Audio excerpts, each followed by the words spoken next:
আসসালামু আলাইকুম রহমতুল্লাহ। আজকে সকাল সকাল আমার এখানে একটা স্ক্যাম হলো। আমি একটা স্ক্যামারের পাল্লায় পড়লাম। তো এখানে হচ্ছে লাজাডা আছে, শফি আছে অ্যাপস। তো লাজাডাই হচ্ছে আমি সবসময় বিভিন্ন জিনিস কেনাকাটা করি দোকানের জন্য, কিন্তু শফি অ্যাপসটা আমি এখনও ইউজ করি না। হ্যাঁ, তো শফি থেকে আজকে সকালে একটা ডেলিভারি ম্যান আমাকে মেসেজ দিল যে তোর 177 টাকার কিছু জিনিস আছে, ডেলিভারি দেব। আমি আসলে বুঝতে পারি না যে এটা শফি থেকে হ্যাঁ আমাকে ইয়ে করছে। আমি জাস্ট মেসেজ সিন করে সকাল সকাল রেখে দিছি। পরে 11:30 দিকে আয়সা দোকানে দিয়ে গেছে ওই যে আমার ভাগিনা আহাদে, ওইটা রিসিভ করছে। তো রিসিভ দেখি যে একটা সাইকেল আর কিছু বেবি আইটেম কিছু জিনিস আছে। আমি তো আমার বাচ্চার জন্য কোনো কিছু অর্ডার দেই নাই। হ্যাঁ, এই একটা জিনিস পড়ে গেছে। হ্যাঁ, ও আচ্ছা।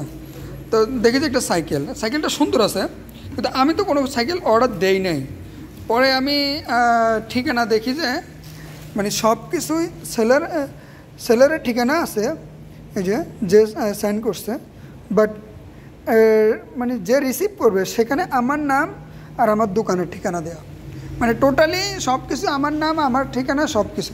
বাট সেলারের যে ঠিকানা, সে যে কিনছে তার কোনো ঠিকানা নাই, জাস্ট আমার নাম আর ঠিকানা ব্যবহার করে এখানে ইয়ে করছে। এমন যদি হয়তো যে ও টাকা পেমেন্ট করে আমার ঠিকানায় পাঠাই দিছে, সেটা কোনো কথা ছিল না, সেটা সমস্যা নেই।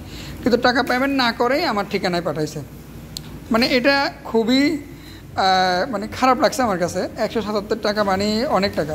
77 টাকা কত পয়সা? 78 টাকা। 178 টাকা, 178 রিঙ্গিত, অনেক টাকা। হ্যাঁ, 26 টাকা করে হিসাব করলেও অনেক টাকা। এটা উপরের দিকে যাবে। হ্যাঁ হ্যাঁ, তুমি ইয়ে পাবা, ওই যে কি বলে, ক্যাটালগ আছে, ক্যাটালগ দেখো।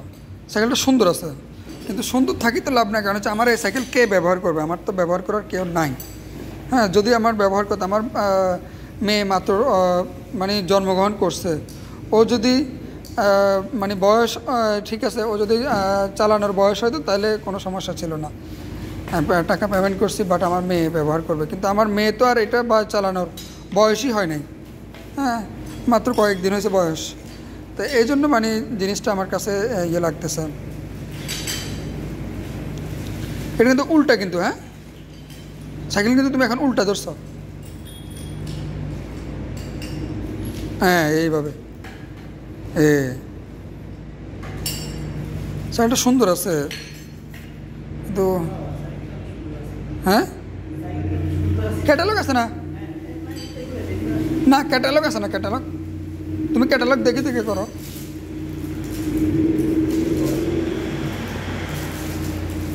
এগুলো খুলতে দেবো, এই স্ক্রুগুলোর ভিতর দিয়ে যাবে, আর নাহলে ভিতরে রাখো, আমরা ওই দোকানে নিয়ে যাবো আর কি।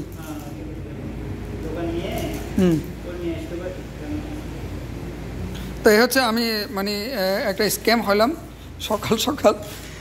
আর এখানে হচ্ছে বাচ্চাদের কিছু জিনিস, এই যে আমি দেখাই, এই যে, তারপরে হচ্ছে মাথার মধ্যে বাচ্চারা যখন হাঁটে তখন এগুলো মাথার মধ্যে দেয়, ও কোথাও পড়লে যেন ব্যথা না পায়। আর একটা হচ্ছে বোর্ড, ক্লিপবোর্ড লেখার জন্য। হ্যাঁ, এটাতে হচ্ছে লেখা যাবে, এই যে লিখতে পারবে, ও লিখে মুছে ফেলতে পারবে। তাই হচ্ছে আমার সাথে সকাল সকাল একটা স্ক্যাম। আমি আশ্চর্য হয়ে গেলাম। পরে আমি যখন ইয়ের সাথে যোগাযোগ করলাম যে ডেলিভারি দিয়ে দিছে, সে বললো যে এখন তো কিছু করার নাই, তুই যদি ডেলিভারি না নিতি তাহলে একটা কথা ছিল। আর আমি তো আর বুঝতে পারি নাই। আমি ভাবছি, আমি পরে আমার বসকে জিজ্ঞেস করলাম, হ্যাঁ, আমার বন্ধুকে, ওই যে পাইলট যে বন্ধু, ওরে জিজ্ঞেস করলাম যে তুই কোনো তোর ছেলের জন্য অর্ডার দিছিস কিনা? বললো যে না, আমি আমার ছেলের জন্য অর্ডার দিই নাই, দিলে তো আমি তোর জানাই অর্ডার দিতাম। তো পরে ও বললো আর কি, তাহলে তুই স্ক্যাম হয়েছিস আর কি। এই হচ্ছে কারবার। সবাই ভালো থাকবেন। আসসালামু আলাইকুম।